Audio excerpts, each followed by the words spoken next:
ರಾಜ್ಯಪಾಲರು ರಾಷ್ಟ್ರಗೀತೆ ಆಗೋರಿಗೆ ಇರಬೇಕಾಗಿತ್ತಲ್ಲ, ಯಾಕೆ ಹೊರಟೋದ್ರು? ಹಿಂದೆ ಇದ್ದವರೆಲ್ಲ ಯಾಕೆ ಹೋದ್ರು? 3 ಜನ ಗವರ್ನರ್ಗಳೆಲ್ಲ ಅವ್ರು ಯಾಕೆ ಹೋದ್ರು? ಹಿಂದೆ ಇದ್ದವರೆಲ್ಲ ಯಾವ ಆಗೇನ್ ಮಾಡ್ತಿದ್ರಿ ನೀವು? ಹಾಗೆ ಅದನ್ನೇ ಆಗೇನ್ ಮಾಡ್ತಿದ್ರಿ? ನೀವಿದ್ರಲ್ಲ, ಈಗ ಸುರೇಶ್ ಕುಮಾರ್ ಹೇಳಿದ್ರು. ನೀವು ಹೋಗಿ ಅಂತ ಹೇಳಿ ನೀವೇ ವಿರೋಧ ಪಕ್ಷದ ನಾಯಕರಿದ್ದು ಗವರ್ನರ್ಗೆ ನೀವು ಹೋಗಿ ಅಂತ ಹೇಳಿದ್ರಿ. ನೀವೇ ನಾನೇನು ಹೇಳಿಲ್ಲ. ಸುರೇಶ್ ಕುಮಾರ್ ಓದ್ಲಿಲ್ವಾ? ಸುರೇಶ್ ಕುಮಾರ್ ಬೆಳಿಗ್ಗೆ ಓದಿದ್ರಲ್ಲ, ನಾನು ಹೋಗ್ಲಿಲ್ಲ. ಅವತ್ತಿನ ಸನ್ನಿವೇಶ ಬೇರೆ ಇತ್ತು, ಇವತ್ತಿನ ಎಲ್ಲ ಒಂದೇ ಸರ್. ಅವತ್ತು ನನಗೆ ಗೊತ್ತಿಲ್ಲ, ನಾನು ಮರ್ತ್ಬಿಟ್ಟಿದ್ದೀನಿ. ಇದೇ ಜನ ಎಲ್ಲ ಮರ್ತ್ಬಿಟ್ಟಿದ್ದೀನಿ. ನಾನು ಮರ್ತ್ಬಿಟ್ಟಿದ್ದೀನಿ. ನಾನು ರೀಕಲೆಕ್ಟ್ ಮಾಡಬೇಕು, ಅದನ್ನ ಗೊತ್ತಿಲ್ಲ ನನಗೆ. ಅವತ್ತು ಏನಾಗಿದೆ ಅಂತಂದ್ರೆ 11ನೇ ಇಸ್ವಿನಲ್ಲಿ 2011ರಲ್ಲಿ ನೀವು ಟ್ರೆಜರಿ ಬೆಂಚ್ ನಲ್ಲಿ ಇದ್ರಲ್ಲಪ್ಪ. ಹಾಗೆ ಏನ್ ಮಾಡಿದ್ರಿ ನೀವು? ರಾಜ್ಯಪಾಲರ ಭಾಷಣಕ್ಕೆ ನೀವೇ ಅಡ್ಡಿಪಡಿಸ್ತವ್ರು.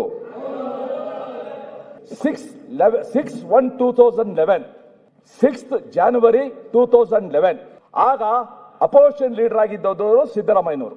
ಅವತ್ತು ಹನ್ಸ್ರಾಜ್ ಭಾರದ್ವಾಜ್ ಅವರು ಗವರ್ನರ್, ಗಣತವಿತ್ತ ಗವರ್ನರ್. ನಾನು 5 ಸೆಂಟೆನ್ಸ್ ಓದೋದು. ಹಿಸ್ ಎಕ್ಸಲೆನ್ಸಿ ದ ಗವರ್ನರ್ ಅವರು ಶುರು ಮಾಡ್ತಾರೆ. ಇಲ್ಲಿ ಅಶೋಕ್ ಏನು ಗವರ್ನರ್ ಹೇಳಿಲ್ಲ, ನಿಲ್ಲಿಸಬೇಡಿ ಓದಬೇಡಿ ಅಂತ ಅಶೋಕ್ ಏನು ಹೇಳಿಲ್ಲ. Honourable mister chairman, honourable mister speaker, honourable members, I wish you all a very happy prosperous new year and Sankranti. It gives me a great pleasure to welcome all of you to this joint session of the Karnataka Legislature. First para. ಎರಡನೇದು, I deem it a privilege to have the opportunity to serve Karnataka and work for the welfare of the citizens of the state. My government has been striving hard for the last two and a half years for giving good and efficient governance to the people. ಅಲ್ಲಿಗೆ ಬಂದರು ಯಾರೋ governor. ಆಮೇಲೆ ಇವರು record ಮಾಡ್ಕೊಂಡಿರೋದು, ಎಲ್ಲ ಮಾನ್ಯ ವಿರೋಧ ಪಕ್ಷದ ಸದಸ್ಯರುಗಳು ಎದ್ದು ನಿಂತು ಸರ್ಕಾರದ ವಿರುದ್ಧ ಘೋಷಣೆ ಹಾಕುತ್ತಿದ್ದರು. ಇದು ರೆಕಾರ್ಡ್ ಆಗಿರೋದು ಸರ್. ನಾನು I am just reading from the proceedings. ರಾಜ್ಯಪಾಲರು ಅಫಿಷಿಯಲ್ ಪ್ರೊಸೀಡಿಂಗ್ಸ್ ಘೋಷಣೆಗಳು ಮಾಡಿದ್ರಿ. ಇನ್ನೊಂದು ಸೆಂಟೆನ್ಸ್ ಓದ್ಬಿಡ್ತೀವಿ. ಈಗ ಎಲ್ಲ ಮಾನ್ಯ ವಿರೋಧ ಪಕ್ಷದ ಸದಸ್ಯರುಗಳು ಎದ್ದು ನಿಂತು ಸರ್ಕಾರದ ವಿರುದ್ಧ ಘೋಷಣೆ ಕೂಗುತ್ತಿದ್ದರು. ಆಗ ಶ್ರೀ ಸಿದ್ದರಾಮಯ್ಯ ವಿರೋಧ ಪಕ್ಷದ ನಾಯಕರು, ಮಾನ್ಯ ರಾಜ್ಯಪಾಲರೇ, ನಿಮ್ಮ ಬಗ್ಗೆ ನಮಗೆ ಅಪಾರ ಗೌರವವಿದೆ. ಇದು ಭ್ರಷ್ಟ ಸರ್ಕಾರ, ದಯಮಾಡಿ ಓದಬೇಡಿ ಅಂತ ಸಿದ್ದರಾಮಯ್ಯನವರು ಹೇಳಿದ್ರು. ಅದು next sentence, next act. His excellency the governor then ಅಂದ್ರೇನು? ಸಿದ್ದರಾಮಯ್ಯನವರು ಮಾತಾಡಿದ್ಮೇಲೆ then I will place it on the table, I will lay it on the table of the house, it may be taken as read. ಇದರ ಅರ್ಥ ಏನು ಸ್ವಾಮಿ? ನಾನು ಹೇಳಿದ್ದು ಸರ್ಕಾರಕ್ಕೆ, ರಾಜ್ಯಪಾಲರಿಗಲ್ಲ. ರಾಜ್ಯಪಾಲರಿಗಲ್ಲ, ಸರ್ಕಾರಕ್ಕೆ ಹೇಳಿದ್ದು. ಭ್ರಷ್ಟ ಸರ್ಕಾರ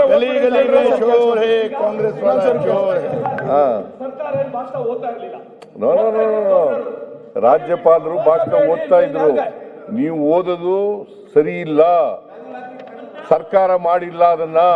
ಸರ್ಕಾರ ಭ್ರಷ್ಟ ಸರ್ಕಾರ. ಅಂದಿನ ಸರ್ಕಾರ ಬಿಜೆಪಿ ಸರ್ಕಾರ ಭ್ರಷ್ಟ ಸರ್ಕಾರ ಅಂತ ಹೇಳಿದ್ರು ಸತ್ಯ ಸರ್. ಅದೇ ಸಂದರ್ಭದಲ್ಲಿ ಸರ್, ಆ ಸಂದರ್ಭ ಮಾನ್ಯ ಅಶೋಕ್ ಅವರೇ, ಸುರೇಶ್ ಕುಮಾರ್ ಅವರೇ, ನಾನು ರಾಜ್ಯಪಾಲರ ಭಾಷಣ ನಿಲ್ಲಿಸಿ ಹೋಗಿ ಅಂತ ಹೇಳಿಲ್ಲ. ಮಾನ್ಯ ಸ್ಪೀಕರ್ ಅವರೇ, ಸುರೇಶ್ ಕುಮಾರ್ ಅವರೇ, ದಯವಿಟ್ಟು ರಿಪ್ಲೈ. ಮಾನ್ಯ ರಾಜ್ಯಪಾಲರೇ, ನಿಮ್ಮ ಬಗ್ಗೆ ನಮಗೆ ಅಪಾರವಾದ ಗೌರವವಿದೆ. ಇದು ಭ್ರಷ್ಟ ಸರ್ಕಾರ, ದಯವಿಟ್ಟು ಓದಬೇಡಿ. ಅರ್ಥ ಏನು? ಮಾನ್ಯ ಅದನ್ನೇ ಈ ಸರ್ಕಾರ ಸುರೇಶ್ ಕುಮಾರ್ ಭ್ರಷ್ಟ ಸರ್ಕಾರ. ಅವಾಗ ನಿಮ್ಮ ಸರ್ಕಾರ ಇದೆಯಲ್ಲ, ಅದು ಭ್ರಷ್ಟ ಸರ್ಕಾರ. ಅದರಿಂದ ಅದನ್ನ ಹೇಳ್ಬೇಡಿ ಅಂತ ಹೇಳಿದ್ದು. ಅಲ್ಲ, ಅಲ್ಲ. ಸುರೇಶ್ ಅವರೇ, ಅದನ್ನ ಹೇಳ್ಬೇಡಿ. ಸುರೇಶ್ ಅವರೇ, ಒಳ್ಳೆ ಸರ್ಕಾರ ಅಂತ ಹೇಳ್ಬೇಡಿ. ಆಮೇಲೆ ಅದನ್ನ ಭ್ರಷ್ಟ ಸರ್ಕಾರ ಅಂತ ಹೇಳಿ ಅಂತ ಹೇಳಿದ್ದು ನಾನು. ಅಲ್ಲ, ಅಲ್ಲ ಸರ್, ನಾವು ಹೇಳುವಂತ 25 ಅವತ್ತಿನ ಸನ್ನಿವೇಶ ಡಿಸಿ ಎಕ್ಸೈಸ್ ಸುರೇಶ್ ಅವರೇ, ಒಬ್ಲೈಜಿಂಗ್ ಗವರ್ನರ್ ಸುರೇಶ್ ಕುಮಾರ್ ಅವರೇ, ಸಿದ್ದರಾಮಯ್ಯನವರು ಸುರೇಶ್ ಕುಮಾರ್ ಅವರೇ ಸ್ವಲ್ಪ ಕೇಳಿ. ಬೇಡಿ ಅಂದ ತಕ್ಷಣ ಅವರು ಇಲ್ಲಿ Suresh ಕೇಳಿಯಪ್ಪ. Suresh Kumar I will lay it on the table of the house. ಅವತ್ತಿನ ಸನ್ನಿವೇಶ ಎಷ್ಟು ಸಾರಿ ಹೇಳ್ತಿರ್ರಿ ಸರ್, ಹೇಳಾಯ್ತಲ್ಲ. ನಾನು ಹೇಳಿದ್ದು ಮಾನ್ಯ ಸಭಾಧ್ಯಕ್ಷರೇ, ನೀವು ಹೇಳ್ತಾ ಇರ್ತಕ್ಕಂಥದ್ದು ಸತ್ಯಕ್ಕೆ ದೂರವಾದಂಥದ್ದು.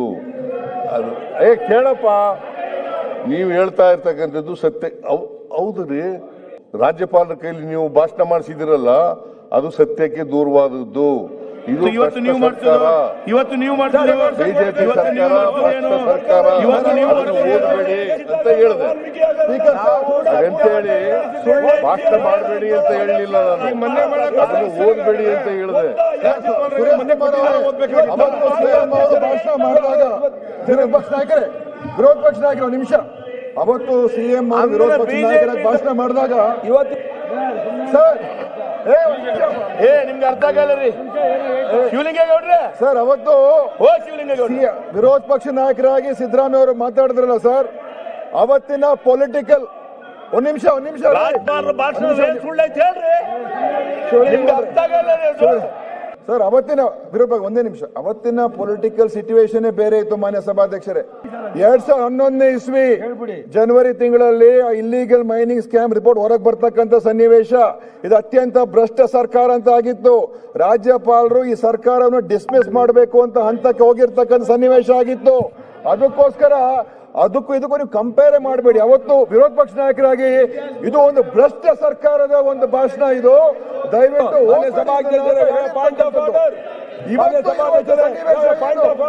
ಇವತ್ತು ಮೂಡ ಹಗರಣ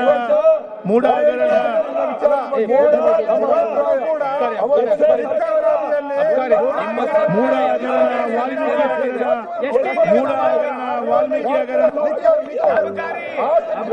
ಭ್ರಷ್ಟ ಸರ್ಕಾರ ಅದನ್ನು ಸನ್ನಿವೇಶ ಬದಲಾವಣೆ ಆಗಿದೆ. ಅದು ಸನ್ನಿವೇಶ ಬದಲಾವಣೆ ಆಗಿದೆ. ಅದೇ ಅಧ್ಯಕ್ಷ ಈ ಎಲ್ಲ ಹಗರಣ ಭ್ರಷ್ಟಾಚಾರ ಅಲ್ವೇನು? ವಾಲ್ಮೀಕಿ ಹಗರಣ ಮೂಡ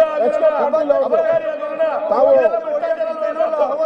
ಫೋನ್ ಟ್ಯಾಪಿಂಗ್ ಬಗ್ಗೆ ತಾವು ಸ್ಟೇಟ್ಮೆಂಟ್ ಅನ್ನ ಕೊಡ್ಬೇಕು. ಫೋನ್ ಟ್ಯಾಪಿಂಗ್ ದಾಖಲೆಗಳು ಬಿಡುಗಡೆ ಮಾಡ್ಬೇಕು. ತಾವೇನ್ ಹೇಳಿದ್ದೀರಾ ದಾಖಲೆಗಳು, ಯಾರ್ಯಾರು ಫೋನ್ ಟ್ಯಾಪ್ ಆಗಿದೆ, ಏನ್ ಮಾಡಿದ್ದಾರೆ, ದಯವಿಟ್ಟು ಬಿಡುಗಡೆ ಮಾಡಿ. ಇಲ್ಲ ಅಂದ್ರೆ ಅದು ಮತ್ತೆ ಕಡಿತಬಹುದು, ಅದು ಮತ್ತೆ ಮಾನ್ಯ ಅಧ್ಯಕ್ಷರೇ, ಆ ಸನ್ನಿವೇಶ ಬೇರೆ, ಈ ಮಾತಾಡಿದೆಲ್ಲ ಸರಿ ಮರ್ತೋಗುತ್ತೆ, ಇದೆಲ್ಲ ಸರಿ ಸನ್ನಿವೇಶ. ಈಗ ಇವತ್ತು ಸನ್ನಿವೇಶ, ಅವತ್ತಿನ ಸನ್ನಿವೇಶ 2011ರಲ್ಲಿ ನಾನು ಆಗ ಪಾದಯಾತ್ರೆ ಮಾಡಿದ್ದೆ. ಕೇಳಪ್ಪ ಇಲ್ರಿ, ಅದಕ್ಕೆ ನೀವಿದ್ದ ಪಾದಯಾತ್ರೆ ಮಾಡಿ ನೀವು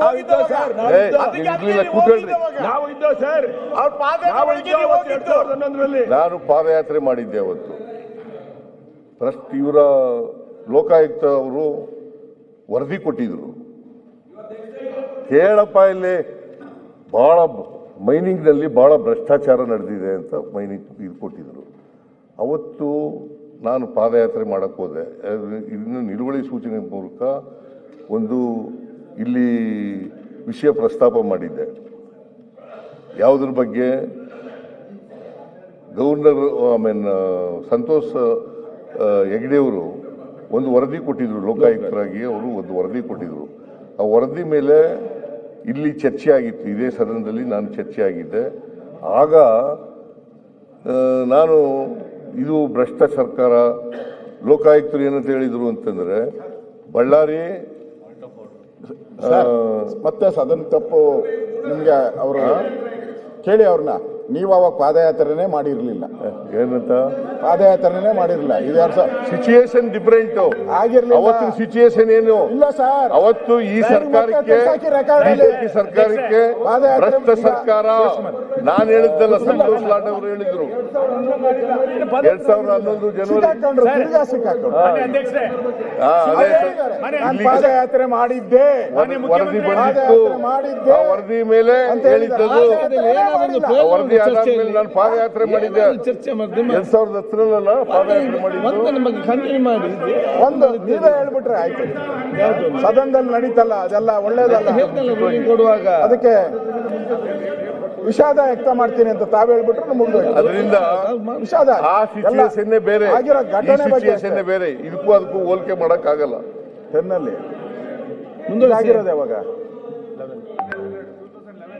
ಅವರು ಪಾದಯಾತ್ರೆ ಮಾಡಿದ್ದು 2010 ಜುಲೈಯಲ್ಲಿ. 2010 ಜುಲೈನಲ್ಲಿ ಸದನಕ್ಕೆ ಅವರು ತಪ್ಪು ಸಂದೇಶ ಕೊಡೋದು ಮುಖ್ಯಮಂತ್ರಿಗಳು ಬೇಡ. ಅವರು ಪಾದಯಾತ್ರೆ ಮಾಡಿದ್ದಕ್ಕೆ Santosh Lad minds supreme court cancel ಮಾಡಿ ನಾಚಿಕೆ ಇಲ್ದಂಗೆ ಇವತ್ತು ಅವನ್ನ ಈ ಸದನದಲ್ಲಿ ಮಂತ್ರಿಯಾಗಿ ಇಟ್ಕೊಂಡಿದ್ದಾರಲ್ಲ, ಅದಕ್ಕೆ ಅವ್ರು ನಾಚಿಕೆ ಮತ್ತೆ ಯಾವ್ಯಾವ ಸಂವಾದ ಇದಕ್ಕೆಲ್ಲ ಅದಕ್ಕೆ ಅಲ್ಲ.